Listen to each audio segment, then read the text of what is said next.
Hillbilly, some people say it's a way of life.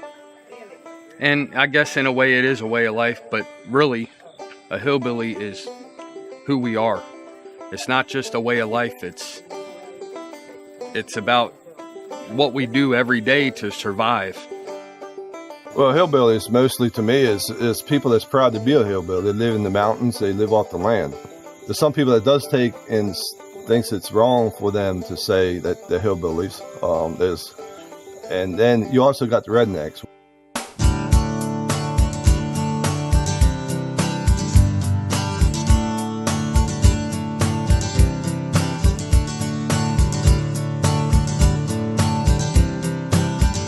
Good old boys and girls don't mean no harm. Gonna head on down to Pappy's farm. See if we can get us a jug or two. Catch a bus, hell at the moon. There's nothing like it. If you think that is, you're wrong. It's gonna take you places you've never been before. When you get your shine on. A lot of people think that rednecks are bad people. They're not. It's not racist. It's nothing about any particular race. It's just about the way they live off the land, and some people does get offended by it, that, they call you a redneck. But to us, we're not, because we know that we provide for ourselves. We can live off the land, and people think it's racist, and to me, it's not. Let's get a few things straight before we continue. The terms hillbilly and redneck were both slang terms used to identify hard-working, simple people who lived more of what we would call a backwoods life. By the mid to late 20th century, these terms had taken on a different meaning. Nowadays, they are often used to represent a group of people that are bigoted, lazy, opposed to modern ways, and in some cases, even lawless. Lawless? No, I don't think we're lawless, because I know that a lot of us believe in God, and we don't do stuff lawless. We listen to Him, and we let Him guide us through stuff. And as far as being lawless, yeah, maybe we do some things that we're not supposed to do. But that's how we have to do it. We have to find a way to make our lives work. Now, living off the land like this in the early days, especially in the Appalachian region for struggling settlers, it was out of necessity and hardship. But with all of the modern advances, why does this lifestyle still exist, and why should it be respected? I would never leave this place, ever, for anything. This is how I was raised. This is how my dad was raised, my mom was raised, and this is how I'm going to raise my kids. It's a simple way of life. You wake up in the morning, you work hard, take care of your family, believe in God, and go to bed at night proud of what you did that day. That's what it means to me, and that's why I'll never leave it. I would rather live a simple life, because you don't have nobody involved with you. You can survive off the land, because one time or another, you're going to have to either survive off the land. And I'd rather be prepared to survive off the land, teach my kids, my grandkids, and then they can teach their kids the same thing, because it's a good thing to have in case something happens where you do have to do that. I'm proud of my ancestors that did live like this. I'm glad that my dad, Pappy, can pass it on to me, and now he's passing it on to my kids, and hopefully they'll do the same.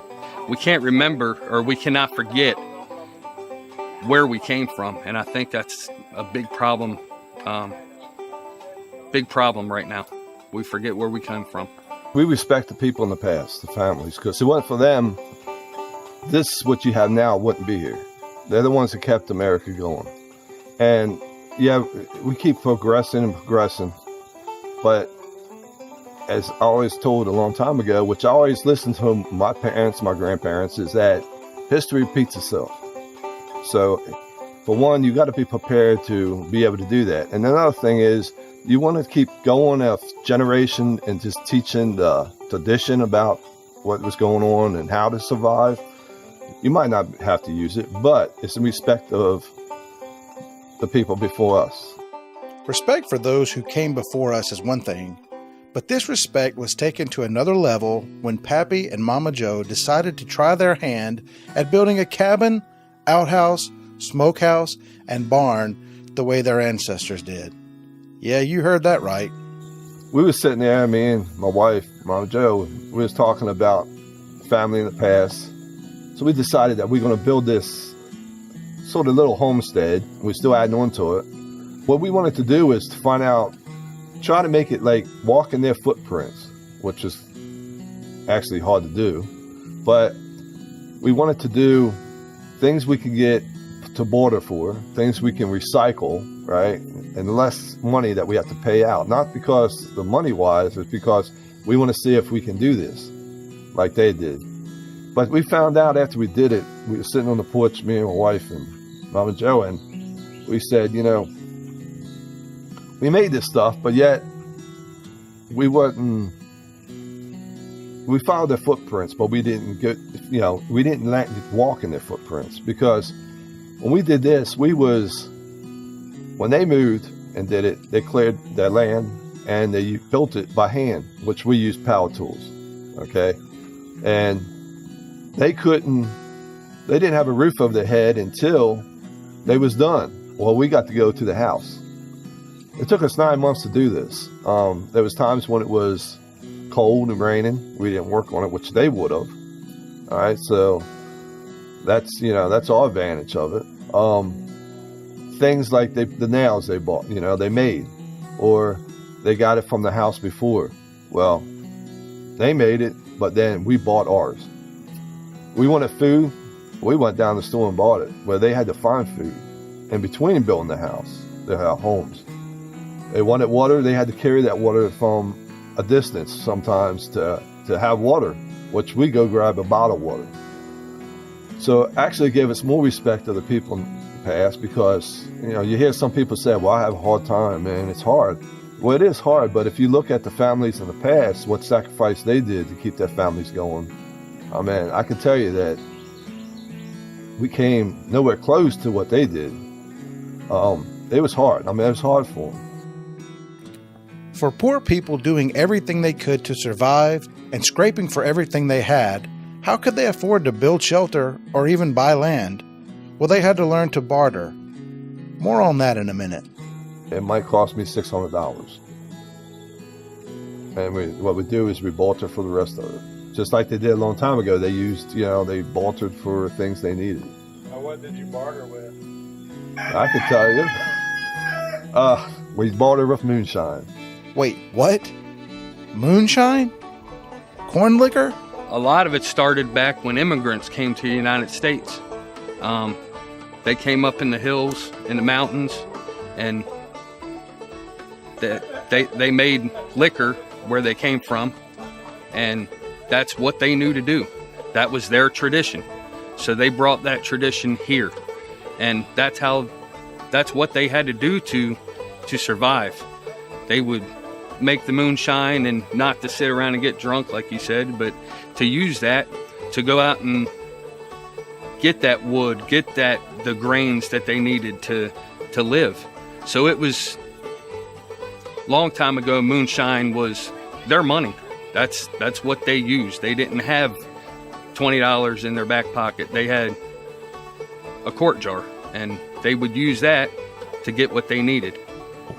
You have to look at what was going on in rural areas of the South, where so many people were losing their farms, or were selling out and moving to mill towns, moving to furniture factories, moving to the coal mines, places like that. And for a lot of people, that was the last thing they wanted to do. They didn't want to give up their family land, but the only way they could hold on to it and pay their property taxes was to find some way to make some cash. Again, this was by far the most reliable way of doing that, was to make liquor. Again, they had the skills, they had the equipment, they had the economic motivation, to do that. And again, the risks, even though it was illegal and they were doing something illegal, and there was the risk, there was always a risk that you would get caught. The risk was relatively small. Okay, fine. Moonshine was a form of money back then. I get it. But nowadays, why would anyone continue to make it or even dabble in it if it's going to get you thrown in jail? Well, when I was 6 years old, I decided to follow my grandfather into the woods. Well, the rest of my cousins and them, they played basketball and all that, and I didn't really care for sports, I guess, and I wanted to see what he was doing. So for about 2 years, I just sat there and watched what he was doing. Well, when I was about 8 years old, he decided that I can help him out. And I was, doing a little bit of this. I was putting wood, not on the fire, but next to the fire, and I helped, go ahead and put some liquor into the jars. So I kept learning more and more. If we can talk about moonshine for just a bit, today it's a bit different than it was back then. Modern technologies have advanced the craft far beyond how your great-granddad used to do it. Isn't that right, Pappy? Copper pot, we used to run copper pots all the time. This is a lot easier because I can take it from place to place. You don't have to worry about pasting it up. Leaks, you really don't have to worry about leaks on this one. When the other one you did, because we had one that blew up in the woods and set the woods on fire using the old pot. I blew the cap right off of it. This, you don't have to really worry about it too much, but the thing is, you got to watch it. You can't just leave it run by itself. And then what it does is, we'll come up through here and up through your quartz. I'll put the jars in here later. And you'll see it bubbling. That's your thumpers. And then after that, it goes out your worm. So it's basically the same setup as a regular one, but it's a lot easier, safer to use. You can put it in your garage, you can put it in a shed, doesn't take up room, and you don't have to worry about blowing the pot up in the woods and burning it up. One of the things you see in the 20th century, during that era when you get the local and statewide and then national prohibition, the business changes a good bit in terms of, and it really goes from this kind of small craft industry to more of an industrial process. And so several things happen. One, the way you make liquor changes. And so one of the big innovations is called the doubler or the thump keg, which traditionally, where you talk about, good liquor being doubled because you had to double distill it to get all the impurities out, to get the fusel oil and other things out that don't taste good and can kill you. So you got to get those out. So you had to run your liquor twice. The doubler enables the distiller to run it just once. So it's a keg. They sometimes call it most commonly called a thump keg because it really literally thumps so you have the still here and you got your mash cooking in there, and then you get the steam comes out the top, and then it goes down into this thump keg or doubler, which is full of late runs or the early runs. It's the middle is the sweet spot with the thing, and so you got that stuff and you got old mash and stuff in there, and it bubbles down through that. It goes down through that and bubbles up through that, and then comes out as steam again. But that's eliminated. That's taken out a lot of those impurities. So you really just have to do it once. Okay, these are considered the thumpers on the thing. You can actually, if you want a fruit taste to it, you can actually put the fruit right into this thing and put it up, because then it would take the flavor of the fruit down through. So, but this right here, I'm gonna put regular liquor in it that I had left over, and it will bring the proof up a little bit more.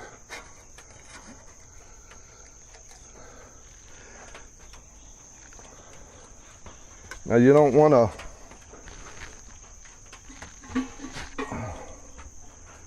you gotta make sure these gaskets is in there tight, because if it leaks, then you have a problem with leaking. And plus, not only that, your proof is, if you have a leak, the proof, you're not gonna get your proof you need. Now these things right here, if you don't have these on there, your proof won't be high. It'll be a low proof. But like I said, you can put fruit in this thing, and you can have apple, pear, whatever you want to put in there, and it will bring that flavor down through there. Well, my grandfather, he made it not for the money. He made it because it's medicine for the winter. So everybody in the farming community got couple quarts, or whatever they need. He had it left over. And then what he'll do is, people in the community do what he was doing. And then if somebody was having problems with paying bills, they all get together and they make it, they sell it, and that person gets the money, they give the money to that person to help them out. And it kept going around like that. So actually he never, I would say, sell it. They always helped out each other. They had everything they needed there to make it. So it's more of helping the community out. You see, the thing about moonshine and moonshiners, it's not all about the product that comes out of the still. It's more about helping each other and the code that they live by. And to give you a better understanding of what that code is, let's talk to the Living Proof boys. Shiner code to me means friendship and trust.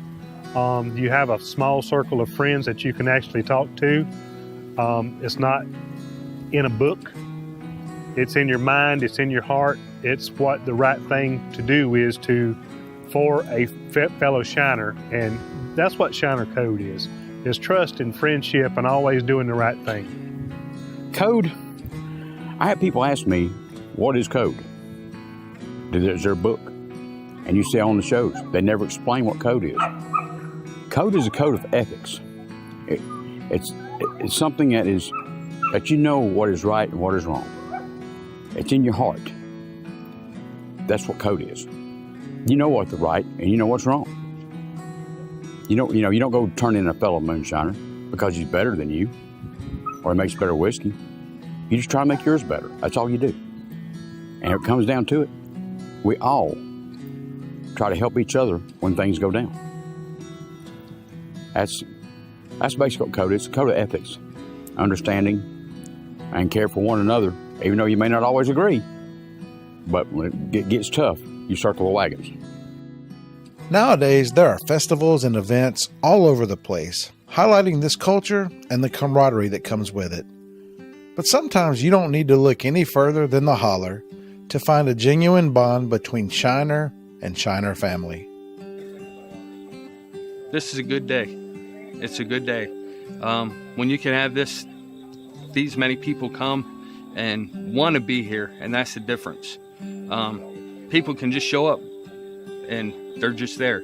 But when people want to be there and want to meet you and you want to meet them and just sit and talk, and before you know it, everybody knows everybody, and now it's one big family. And I mean, I truly believe that.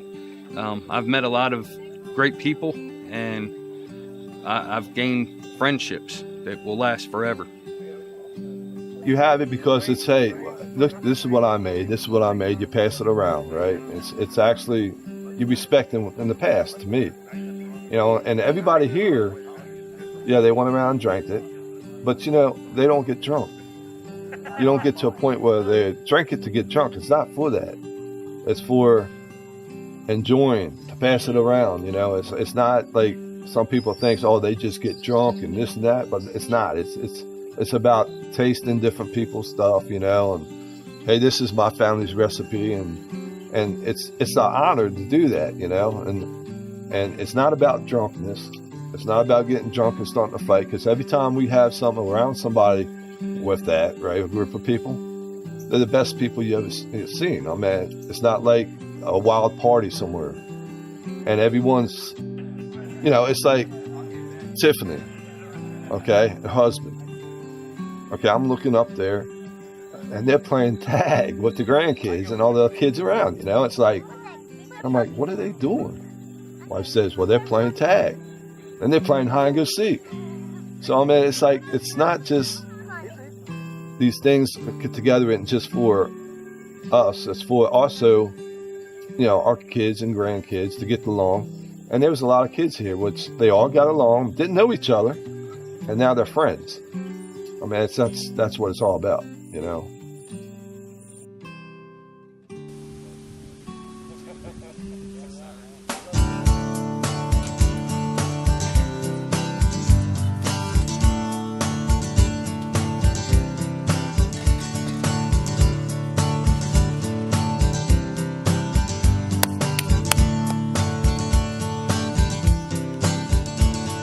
A little bit of corn in a copper tube. Can't wait to see what it does to you. Mash it down, spin it around. A little bit of heat and you're cooking now.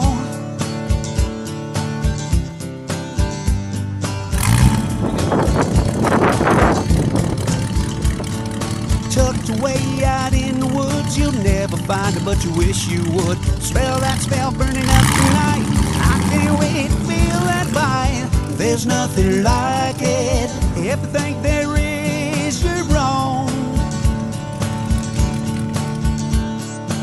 It's gonna take you places you've never been before. When you get your shine on.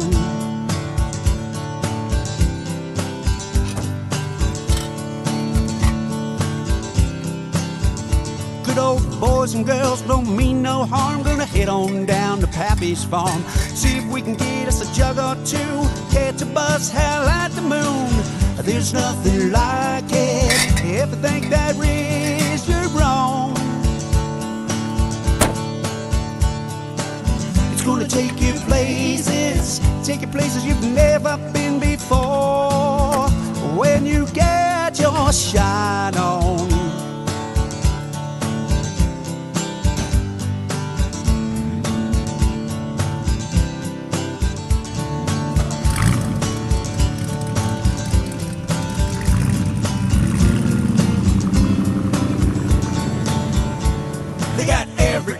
You could think of red, white, and blue, and that apple stuff. Crisp and clean as mountain air. A couple of sips and you're almost there. There's nothing like it. If